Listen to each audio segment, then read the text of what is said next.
I worked for, as many of you know, I worked for President Clinton at one time, so I'm accustomed to apologizing for being a little bit late.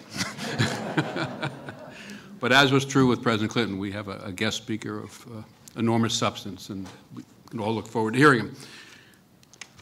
Let me start, however, by welcoming all of you on behalf of my colleagues at the Hamilton Foundation.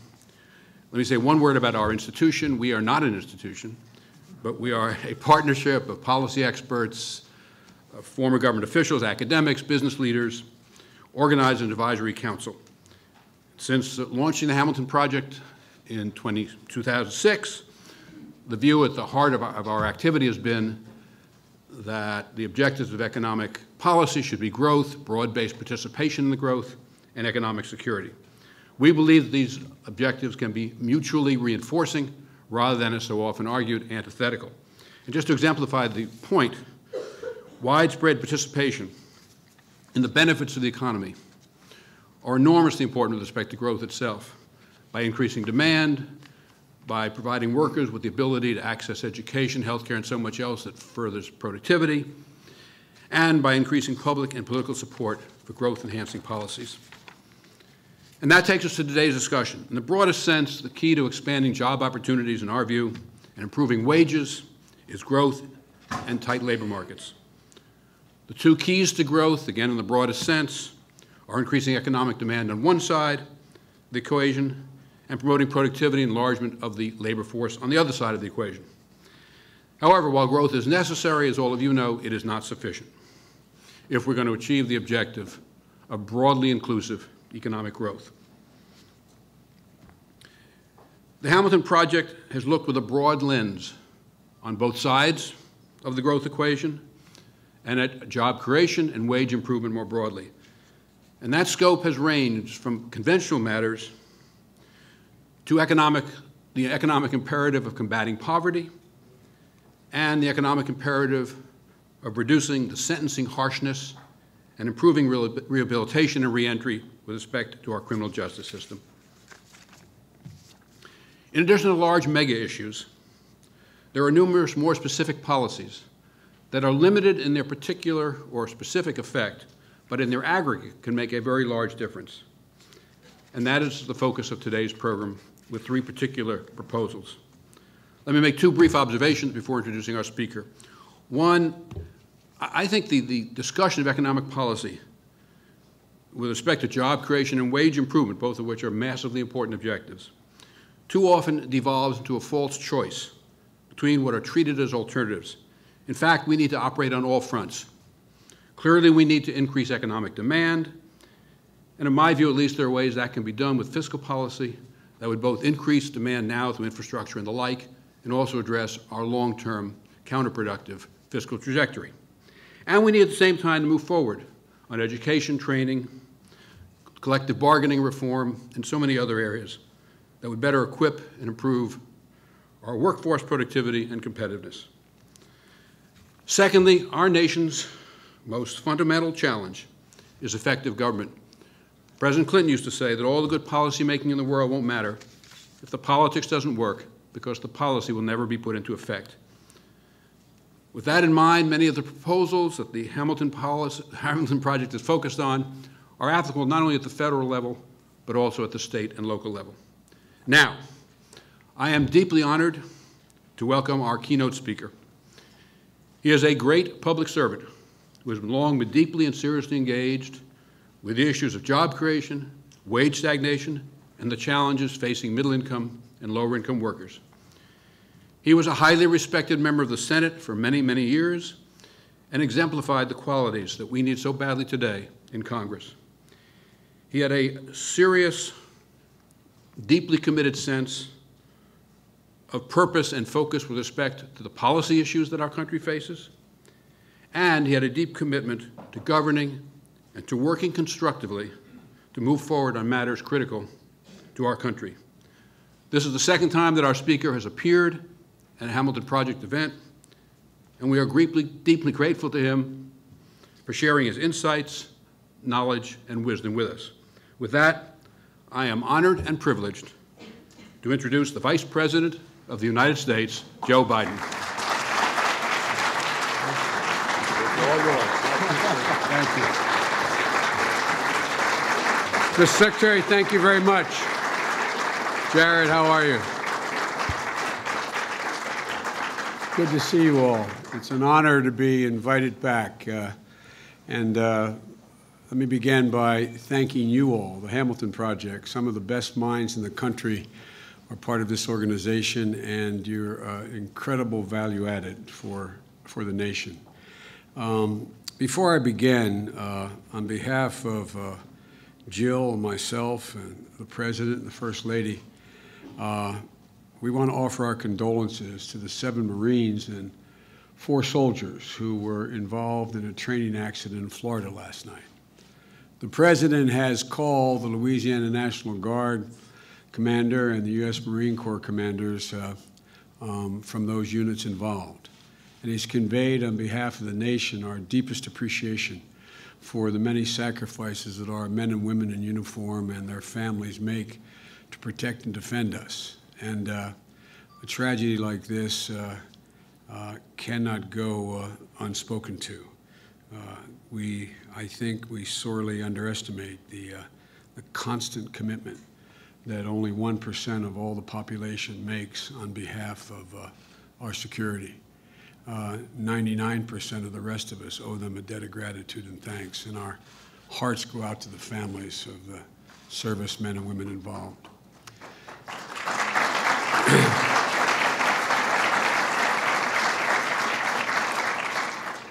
Now let me turn to the topic of the day. Last week we announced the 295,000 private sector jobs we created in this country in the month of February. That was the 12th straight month of over 200,000 jobs per month being created.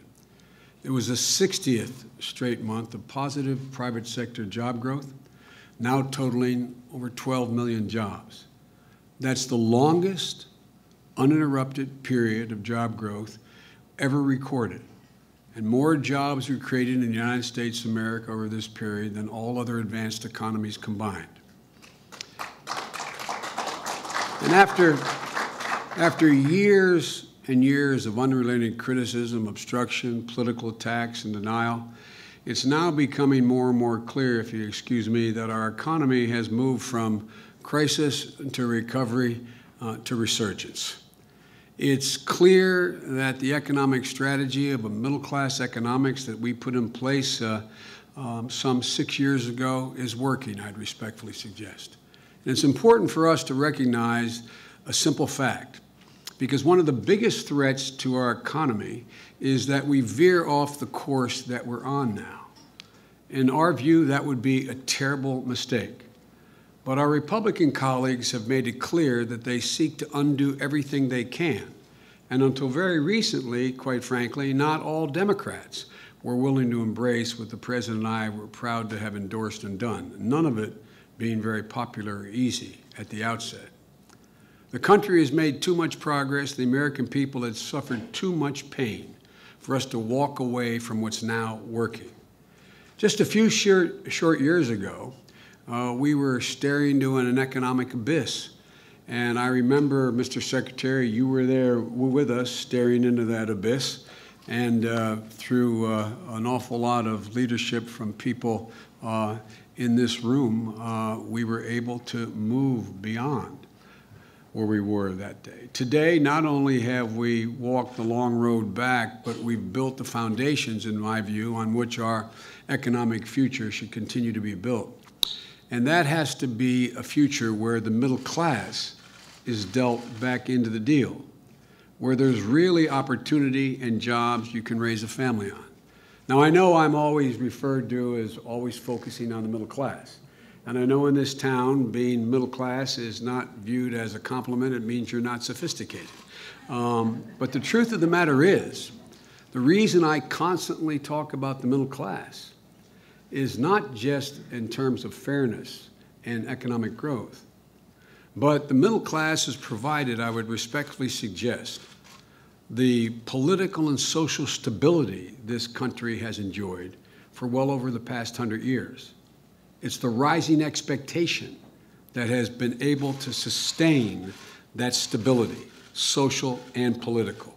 That's why it's even more important than, quote, the economic impacts that they're missing out on. Middle class economics has been our laser focus, and it's been yours, I might add, based on the proposals you're releasing today. The occupational licensing proposal recognizes that we want an economy that makes it easier for workers to start businesses and begin careers. While occupational licensing has mainly been the purview of the states, we've made some progress in easing those restrictions at a federal level, and the budget we've released would help states better access their licensing guidelines. And my wife, Jill, and the First Lady have done incredible work on licensing through joining forces to make sure that the 9/11 generation of veterans and their spouses don't have to fight as hard for a job at home as they had to fight for us in the wars.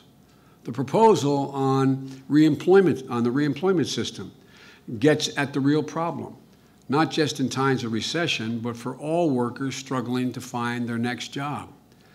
You know, I couldn't agree more with the report. In the Recovery Act, we provided an additional $250 million to states for employment services. The American Jobs Act would have gone further with widespread reform on our nation's reemployment system through bridge jobs, work sharing, and tax cuts for employers hiring the long-term unemployed. We failed to get that passed. But the best reemployment strategy is to help train workers to make them as skilled as possible. That's why the President last year requested I lead an across-the-board review to see how to modernize the way we train and place workers in a growing economy. As our Secretary of Labor says, we no longer train and hope, we train and place.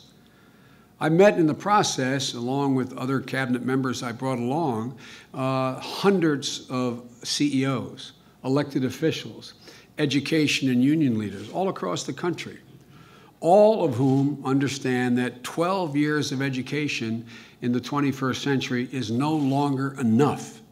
12 years is not enough for the jobs even in the immediate future. 6 out of 10 jobs by the end of the decade are going to require an education beyond high school. It might be a 2 or 4 year degree or a 12 or 18-week certificate. But there are millions of good-paying jobs out there in healthcare, advanced manufacturing, IT, clean energy. And after a 6-month review, I released a roadmap to help folks get those jobs, to learn where the jobs are, what skills are required, where they can go to get those skills, and where they can go to get those jobs, and where they can go to get the help to pay for that new education they need. But we know there's a lot more we can do. The proposal on entrepreneurship puts forward some very smart ideas for helping women and minorities start businesses and help grow this economy. We know that small businesses are the engine of our economy, and America's innovative and entrepreneurial spirit is the envy of the world. That's why one of the first things we did during the god-awful recession was help small businesses across access capital to keep their doors open, to purchase equipment, and ultimately to hire folks. We enacted 18 tax cuts for small businesses during this period. We approved more than 330,000 SBA loans that supported $163 million in small business lending. The Treasury Department invested more than $4 billion in 300 Main Street banks, and in turn lent nearly $15 billion to the small businesses in their small communities. The Treasury Department provided another $1 billion in grants that leveraged more than $4 billion to support 8,500 small businesses that created or retained over 95,000 jobs. 2/3 of the loans for less than $100,000, nearly 80%, went to small businesses with fewer than 10 employees. And you'll find an overlap between our budget and Professor Barr's proposals.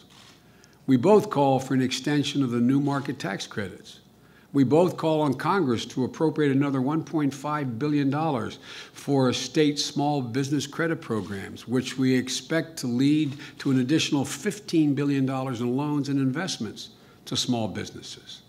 And in addition, to the tax cuts and new credit and loans, we also are shining a spotlight on some of the most talented entrepreneurs. Today, I'm proud to announce the first ever White House Entrepreneurship Demo Day that will happen this summer. Right now, someone in America has an idea that might sound unbelievable right now, but can become an indispensable product or service to the entire world in years to come.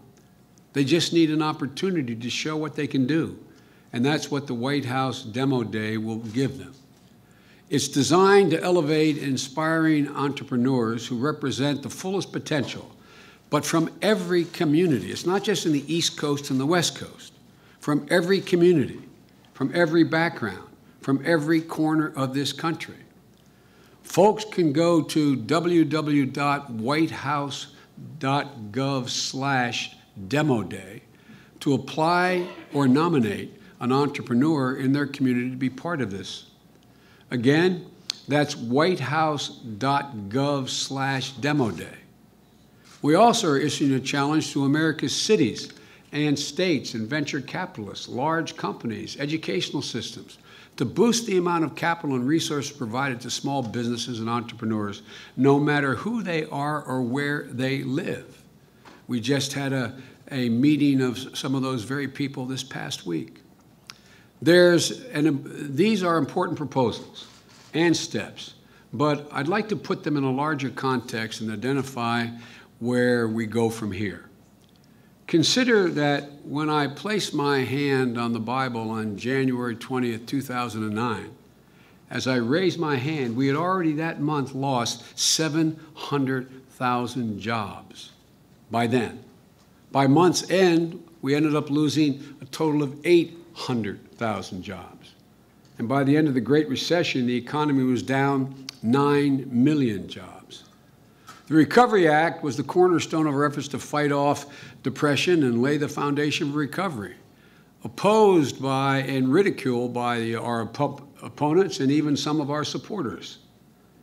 It put $840 billion back into the American economy, $291 billion in tax cuts, $60 billion in unemployment insurance, and over $100 billion in transportation and infrastructure, over $100 billion in education. Even though it was controversial at the time, the Recovery Act worked. I'm here to restate it. The Recovery Act worked. And it's not just my view or the view of some who've written extensively about it. A recent University of Chicago poll found that 88% of economists in the country thought the Recovery Act was worth doing, and 93% of them agreed that it lowered the nation's unemployment rate. And the Recovery Act built on the efforts through TARP to stabilize the financial sector. You remember, we were roundly criticized for either on the left not nationalizing the banks or on the right for putting too many conditions on the banks, which not only got credit flowing again, but it also netted the American taxpayer $15 billion in interest.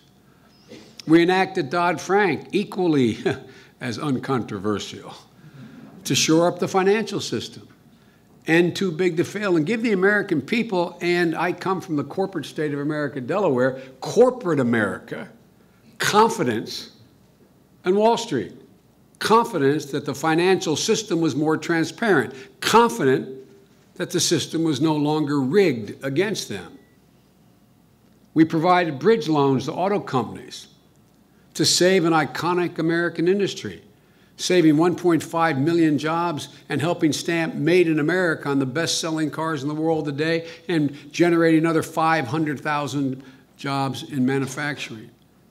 We extended income tax, instituted the payroll tax for 160 million workers, extended emergency unemployment benefits for long-term unemployed.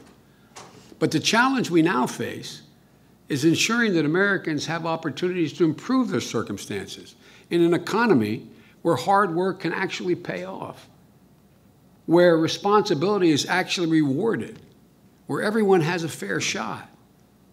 You economists call this social mobility. Nice phrase. The truth of the matter is, that's what it's about. My colleagues in the Congress used to think that there was a basic bargain. There used to be a basic bargain in America. It lasted over it extended over the last 75 years at least, shared by Democrats and Republicans. And that basic bargain held that if you contributed to the success of an enterprise, you shared in the prosperity that you helped create. That the only job creators were not merely investors and stockholders. There were people who made the product, sold the product. They were also job creators. But today, that bargain is broken. The link between success of a business and wages paid to workers has essentially evaporated. Consider that over the last 35 years, productivity has gone up 65%, wages have increased by 8%. It's a trend nearly 4 decades in the making, rooted, in my view, in an unfair tax policy and short-sighted corporate governance and dismal infrastructure investment.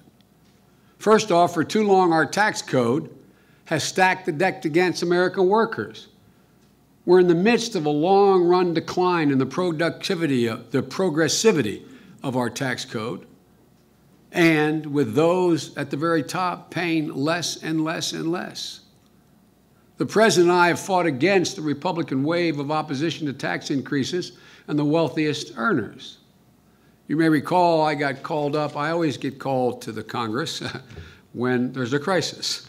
And you may recall that as we were about to move into a shutdown of the government again a year ago, January, that I had a New Year's Eve negotiation with the majority leader. And for the first time in 20 years, they actually voted to increase taxes. We raised the top tax rate back up to 39%, generating over $620 billion in revenue, helping reduce the deficit as well as pay for needed programs. In 2012, we raised taxes on investment income from 15 to 20%. And as part of that, let the Bush tax cuts expire for all making more than $450,000 a year. And our latest budget would raise $1.1 trillion on the wealthiest upper-income families. That includes $210 billion raised by eliminating stepped-up basis loophole and raising capital gains rates. It includes $190 billion raised through reverting back to the 2009 version of the estate tax. This is not meant to penalize anybody. But find me, any of you economists out there, any proof that the existing system generates additional economic productivity and growth. Show me where that's the case. Fair taxes aren't just important for tax bills. They help raise wages before taxes are paid. But part of the reason why corporate pay has exploded relative to wages has been that executives are paying less taxes on their compensation. That means they're pushing for higher shares and a larger piece of the pie at the expense of their workers. They're not bad guys. They're good guys. But it's the economic incentive that exists. It's not a moral statement, but it's a statement of fact.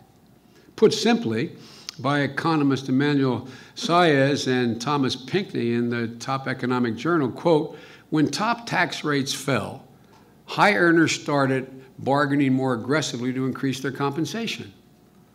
Second, weakened corporate governments has also hurt the American worker through lower corporate investment in wages and workforce skills. When we pay CEOs for short-term movements in company stock prices, they respond, as you'd expect, with short-sighted decisions. Today, 449 companies of the S&P 500 invest 91% of their income buying back their stock and paying dividends, leaving just 9% for research, development, cash reserves, and raises for employees. In a recent paper, Larry Summers, who I've known for a long time and serves on the Hamilton Project Advisory Council, wrote, quote, incentivizing a continuing short-term focus lowers future output, reduces long-term competitiveness, and diminishes future worker productivity and the higher wages that it can bring. I could go on and cite Standard & Poor's recent studies and others. I won't bore you with the detail. And you can argue with the elements of each of these studies. But this deserves much more attention. For the first few years of this administration, we fought against lax corporate governance rules that led to the financial crisis. Dodd-Frank took some first steps to limit executive compensation. But if we find the compensation trends have led to diminished investment in workers and capital, then we need to take a harder look, even than we already have. We need to look hard at those rules to discourage investment in workers' skills and wages. We need to reward companies for investing in their workers and ultimately in their future. Thirdly, it's not just companies that are investing less in the things that lead to good-paying jobs, it's also governments when they cut back on infrastructure investment. I've traveled this country the last 4 years trying to explain to folks that there's two things we need to do to keep our edge. First, have the most skilled workforce in the world, and secondly, have the most modern infrastructure. On the second point, government infrastructure investment as a share of the economy has been falling for the past 4 decades. Today, it's down 90% from what it was in 1970. We only have to invest, we also invest less than 1% of our GDP in transportation infrastructure, ranking 28th in the world among advanced nations. And we're going to sustain that through the first half of the 20th century? Without stating the obvious, modernizing our roads, our bridges, our water system, expanding our ports to be able to accommodate these new post-Panamax ships, laying broadband across the country, all of it creates a direct pathway to good-paying jobs and generates a virtuous cycle. That's why in the Recovery Act, we made the largest public works investments in President Eisenhower's interstate highway system, improving 6,000 miles of rail, 350,000 miles of road, 20,000 bridges, and money for high-speed rail, which, other than the wise Jerry Brown, was turned back by other governors. We did it through innovative grants and loans that got more private capital off the sidelines and that connected points in our entire infrastructure system unlike we've ever done before. And in our most recent budget, we're calling for a one-time 14% tax on foreign-held profits to fund a $478 billion investment we call the Grow America Act, benefiting the very people we are attempting to reform the tax code for, American businesses and American workers. We just need Congress to pass it, which would bring the overall certainty of federal investments to cities, states, and others to be able to plan long-term infrastructure projects. Infrastructure used to be bipartisan. I've hung around this town a long time as a United States Senator. It was a bipartisan initiative. But too often of late, my friends on the other side have voted year after year to pass the Ryan budget, which cuts infrastructure investment by 1/3, cuts it by another 1/3. I don't get it. The President and I have a very different version, one that recognizes that rebuilding America is how we rebuild the middle class. Folks, I'll close with this.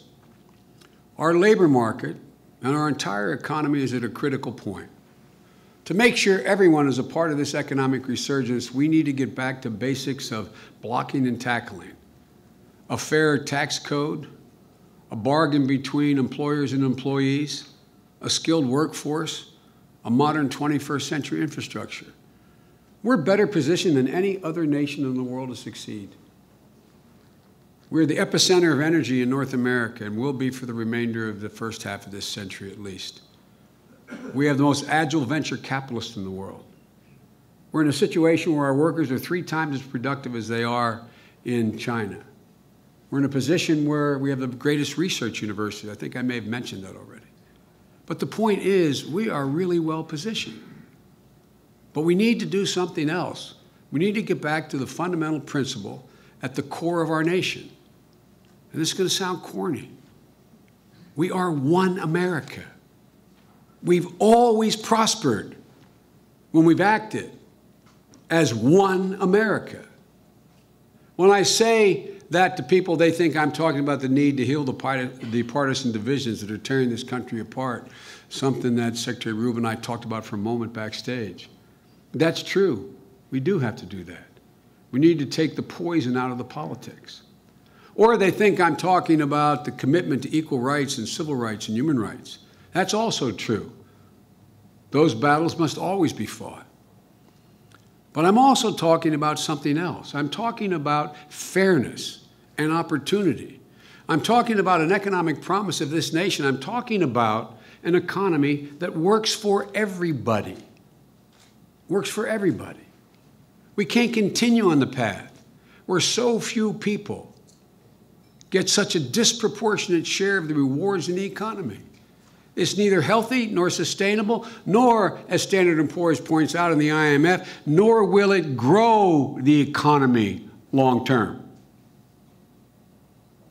The middle class has to be dealt back into the deal.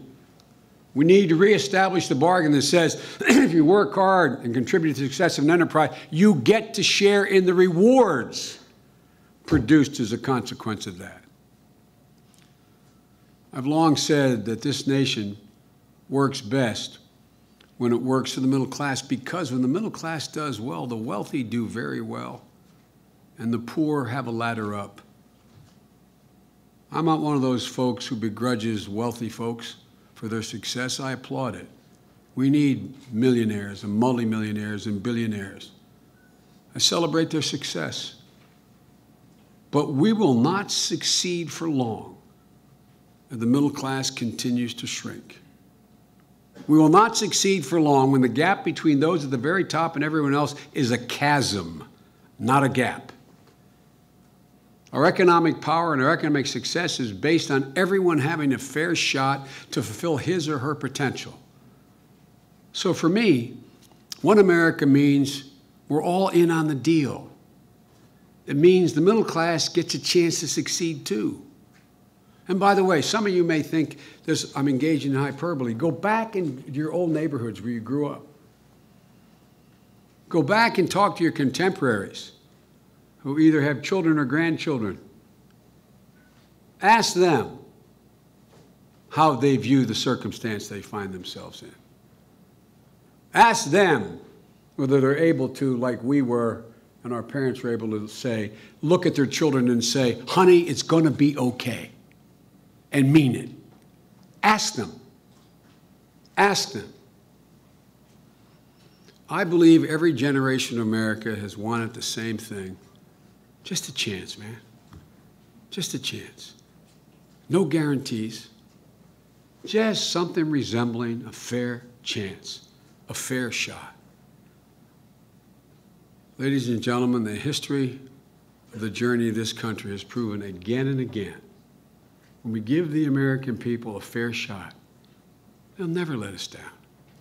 They've never let the country down. So that's what I view the next 2 years all about, is making sure we don't veer off the path we're on, to begin to remedy some of the excesses that have existed without in any way punishing the wealthy, without punishing anybody. Just open the door. Give them a shot to get back into the game. Thank you all so very much, and may God bless you and protect our troops. Appreciate it very much. Thanks.